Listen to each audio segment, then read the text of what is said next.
வணக்கம் ஜோதிட நண்பர்களே. வரும் பிப்ரவரி மாதம் முதல் மே மாதம் வரைக்கும் கிரகங்களுடைய கூட்டணிகள் ஏற்படும். நவ கிரகங்களில் கேதுவை தவிர்த்து மற்ற 8 கிரகங்களும் ஒன்றோடு ஒன்று கலந்து கொண்டு இருக்கும். அதாவது மாத கிரகங்களும் வருட கிரகங்களும் ஒன்றாக இணையக்கூடிய காலகட்டம். பிப்ரவரி 14க்கு மேலே கிரகங்கள் ஒரு வரிசையாக இருந்து பிறகு மார்ச் 15லேருந்து ஏப்ரல் 15 வரைக்கும் கிரகங்கள் ஒன்றோடு ஒன்று கலந்து கூட்டு கிரகங்களாக மாறி அதன் பிறகு மே மாதத்தில் திரும்பவும் ஒரு வரிசையாக அமையும். கிட்டத்தட்ட இந்த அமைப்பு பார்த்திங்கன்னா பிப்ரவரி 14 ஆரம்பித்து மார்ச், ஏப்ரல், மே, கிட்டத்தட்ட ஜூன் முதல் வாரம் வரைக்கும் கூட தாக்குப்பிடிக்கும்.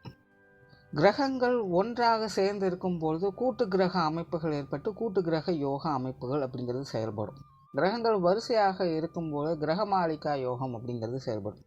மாத கிரகங்களானது முதல்ல சனியோடு இணையுது, ரெண்டாவது ராகுவோடு இணையுது, மூன்றாவது குருவோடு இணையுது. பொதுவாகவே இந்த கூட்டு கிரக அமைப்புகளும் சரி இல்லை கிரகமாளிகா யோகா அமைப்புகளும் சரி செய்யக்கூடியது ஒரே விஷயம்தான். பாசிட்டிவ் அண்ட் நெகட்டிவ் ரெண்டையுமே சேர்த்து தான் கொடுக்கும். பட் எந்தெந்த விஷயங்கள் அப்படிங்கிறது ஒவ்வொரு ராசி லக்னங்களுக்கு தகுந்த மாதிரி மாற்றங்கள் ஏற்படும். பட் ஒவ்வொரு ராசி லக்னங்களுக்குமே ஸ்பெசிஃபிக்காக சில விஷயங்களில் மட்டும் ஏற்ற இறக்கங்கள், லாப நஷ்டங்கள், நல்லது கெட்டது அப்படின்னு இந்த இரட்டைத்தன்மை கொண்ட அனைத்து விஷயங்களும் கலவையாக அது காட்டிக்கொண்டே இருக்கும். அதுவும் இந்த முறை அமைஞ்சிருக்கக்கூடிய இந்த கிரக அமைப்புகளானது ஆரம்பத்தில் கொஞ்சம் சுணக்க நிலையை ஏற்படுத்தும். கொஞ்சம் ஒரு கன்ஃபியூஷனான ஸ்டேட்டஸ் இருக்கும். செய்யலாமா வேண்டாமா அப்படிங்கிற யோசனைகளையே பல காரியங்கள் கழிஞ்சு போகும். பெரும்பாலும் எல்லா விஷயங்களுமே பார்த்திங்கன்னா ஒரு ஸ்லோ பிக்கப்பாகத்தான் இருக்கும். பட் அதுவே மத்திய பகுதியில் பார்த்திங்கன்னா அதற்கு அப்படியே ஆப்போசிட்டாக எல்லா விஷயங்களும் நடக்கும். எல்லாமே பார்த்திங்கன்னா ஹரிபரியாக நடக்கும். முன்ன பின்ன யோசிக்கிற கூட டைம் இருக்காது. டக்கு டக்குன்னு காரியங்கள் நடந்துக்கிட்டே இருக்கும். ஈவன் அது பாசிட்டிவாக இருந்தாலும் சரி, நெகட்டிவாக இருந்தாலும் சரி, நின்று நிதானித்து யோசிக்கிறதுக்கெல்லாம் நமக்கு டைமே கிடைக்காது. டக்கு டக்குன்னு விஷயங்கள் காரியங்கள் நகர்ந்து போய்கிட்டே இருக்கும். நிறைய சேஞ்சஸை எதிர்பார்க்கலாம் இந்த டைமில்.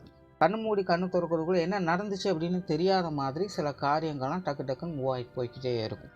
இந்த கூட்டமைப்பில் கடைசி காலகட்டம் அப்படின்னு வரும்பொழுது ஒரு ரிலாக்ஸ்டான பொசிஷன் நமக்கு கிடைக்கும்.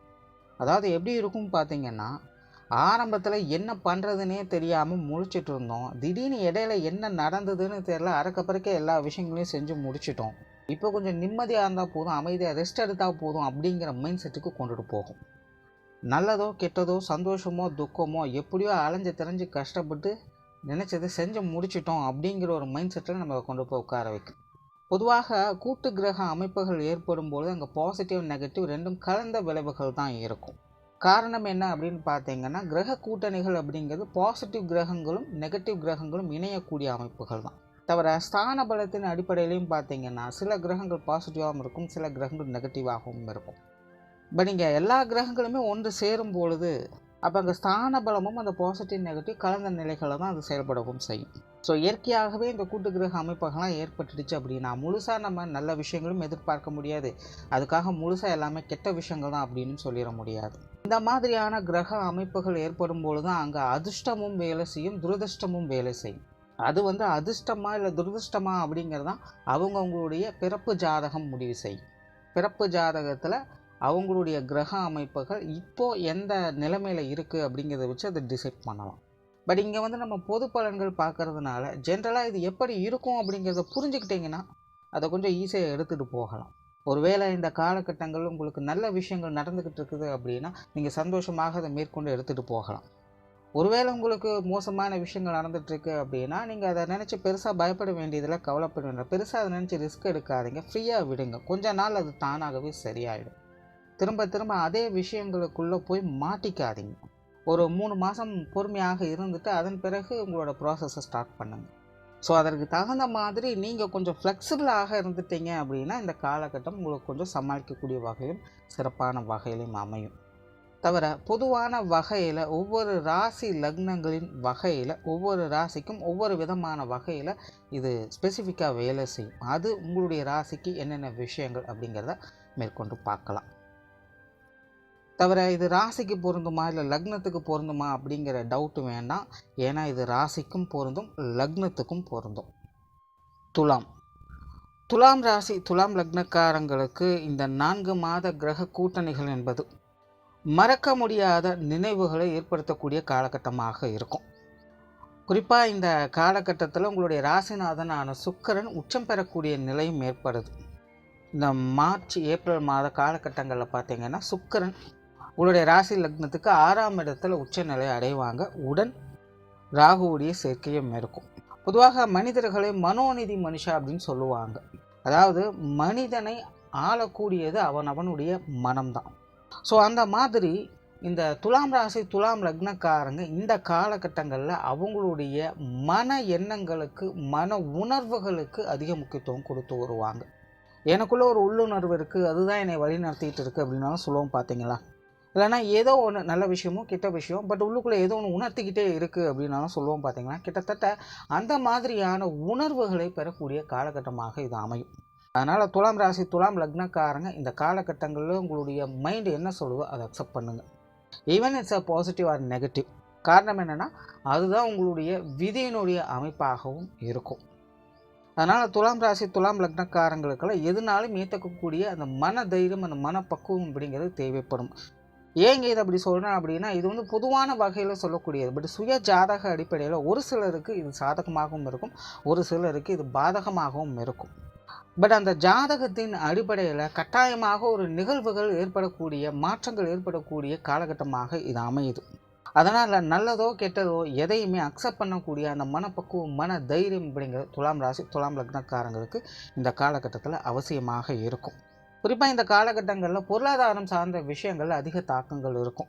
நிறைய ஏற்ற இறக்கங்களை பார்த்து வருவீங்க. சாதகமான விஷயங்களும் உண்டு, பாதகமான விஷயங்களும் உண்டு. திடீர் அதிர்ஷ்டம் போல சில பொருள் வரவுகளும் உங்களுக்கு வந்து சேரும். நீண்ட நாட்களாக நடைபெற்று கொண்டு இருக்கக்கூடிய வழக்குகள் உங்களுக்கு சாதகமாகும். சற்றுன்னு எதிர்பார்க்காத ஒரு சேஞ்சஸ் ஏற்படும். பட் அதே நேரம் இந்த காலகட்டங்களில் நீங்களாக ஒரு வழக்குகளை ஏற்படுத்தாதீங்க. அதாவது ஏற்கனவே நடந்து கொண்டு இருக்கக்கூடிய விஷயங்களுக்கு இது சாதகமாக இருக்கும். பட் புதுசாக ஒரு விஷயத்தை நீங்கள் கொண்டுட்டு போகிறீங்க அப்படிங்கும்போது கண்டிப்பாக அதை தவிர்ப்பதே நல்லது. உடல்நலம் சார்ந்த விஷயங்களில் சாதகமான தன்மைகள் இருக்கும். சுப விரயங்கள் அப்படிங்கிறது அதிகமாக இருக்கும். குடும்பத்துக்குள்ளே சுப விசேஷங்கள் சுப காரியங்கள் போன்ற விஷயங்களை எதிர்பார்க்கலாம். இல்லை சுப காரியங்களுக்காக செலவு பண்ண வேண்டிய சூழ்நிலைகள் ஏற்படலாம். ஆடை ஆபரண சேர்க்கைகள், குடும்பத்துக்கு தேவையான பொருட்சேர்க்கைகள் போன்ற விஷயங்கள்லாம் ஏற்படும். தவிர இந்த காலகட்டங்களில் திருமண விஷயங்கள் புத்திரபாக்கிய அமைப்புகள் போன்ற விஷயங்கள்லாம் ரொம்பவுமே சாதகமாக இருக்குது. தொழில் வேலை உத்தியோக ரீதியாக மட்டும் கொஞ்சம் அலைச்சல் இருக்கும், டென்ஷன் இருக்கும், கொஞ்சம் மந்தத்தனமும் இருக்கும். இழுபறியான விஷயங்களை பார்க்க வேண்டியதாகத்தான் இருக்கும். எதையும் எடுத்தும் கூத்தும் முடிக்க முடியாது. பொறுமை நிதானம் அப்படிங்கிறது அதிகமாகவே தேவைப்படும். பட் அதே நேரம் அலுவலக பணிகள் வேலை சார்ந்த விஷயங்களில் சில சாதகமான அமைப்புகள் அப்படிங்கிறதும் உண்டு. அதாவது உங்களுடைய காரியங்களில் சிரமத்தையும் அலைச்சலையும் ஏற்படுத்துமே தவிர உத்தியோக ரீதியாக வேலை நிமித்தமாக இது உங்களுக்கு ஒரு பூஸ்டப் மூமெண்ட்டாக இருக்கும். நிறைய பேருக்கு இடமாற்றங்கள் போன்ற விஷயங்கள்லாம் சாதகமாகலாம். பதவி உயர்வுகள் போன்ற விஷயங்கள்லாம் கிடைக்கப்பெறலாம். சிலருக்கெல்லாம் வேலை இழப்புகள் போன்ற விஷயங்கள் கூட ஏற்படும். பட் அதுவும் உங்களுடைய நன்மைக்கே அப்படிங்கிறத நீங்கள் எடுத்துக்கணும். ஏன்னா அதை விட பெட்டராக ஒன்று கண்டிப்பாக கிடைக்கும். பட் அதுக்காக நீங்களாக அதை ட்ரை பண்ணாதீங்க. அது தானாகவே நடக்கணும். ஏன்னா கிரக கூட்டணிகளோடு செயல்படும் பொழுது ஒரு விஷயம் சாதகமாகவும் இன்னொரு விஷயம் பாதகமாகவும் இருக்கும். அதனால் பாதகம் ஏற்பட்டாலும் அந்த இடத்துல சாதகமான தன்மைகளும் வந்து சேரும் அப்படிங்கிறத புரிஞ்சுக்கணும். சாதகமான விஷயங்கள் ஏற்படும் பொழுதும் அந்த விஷயங்களை தக்க வைப்பதற்கான முயற்சிகளை எடுத்துக்கணும். எனக்கு தான் கிடைச்சிருச்சு அப்புறம் என்ன அப்படின்னு அசால்ட்டாக இருந்துட்டோம் அப்படின்னா அது கொஞ்ச நாளைக்கு தான். காற்றுள்ள போதை தூற்றிக்கொள் அப்படிங்கிற மாதிரி கொஞ்ச நாளைக்கு அதை அனுபவிச்சுட்டு போயிட முடியும். ஸோ தொழில் வேலை உத்தியோக ரீதியாக துலாம் ராசி துலாம் லக்னக்காரங்களுக்கு அந்த மாதிரியான ஒரு காலகட்டம் தான். மாணவர்களுக்கு கல்வி மற்றும் வித்தை சார்ந்த விஷயங்கள் ஒரு அளவான அமைப்போடு இருக்கும். போட்டி பந்தயங்கள் வெற்றி அப்படிங்கிறது நிச்சயமாக உண்டு. குடும்ப விஷயங்கள் காரியங்கள் சாதகமாக இருக்கும். குடும்ப உறவுகள் வகையில் கொஞ்சம் ஏற்றத்தாழ்வுகள் இருக்கத்தான் செய்யும். இருந்தபோதும் பெருசாக சங்கடம் அப்படிங்கிறது இருக்காது. அப்படியே ஏற்பட்டாலும் அது சமாளிக்கக்கூடிய வகையிலேயே இருக்கும். ஸோ ஓவராலாக இந்த 4 மாத கிரக கூட்டணிகள் என்பது துலாம் ராசி துலாம் லக்னக்காரங்களுக்கு பொதுவான வகையில் சாதகமான பலன்களை ஏற்படுத்துது. சுய ஜாதகத்தின் அடிப்படையில் ஒரு சிலருக்கு சங்கடங்கள் அப்படிங்கிறது வரத்தான் செய்யும். அவங்க மட்டும் கொஞ்சம் இந்த காலகட்டங்களில் அமைதி காத்திருப்பது நல்லது. நன்றி, வணக்கம், வாழ்க வளமுடன்.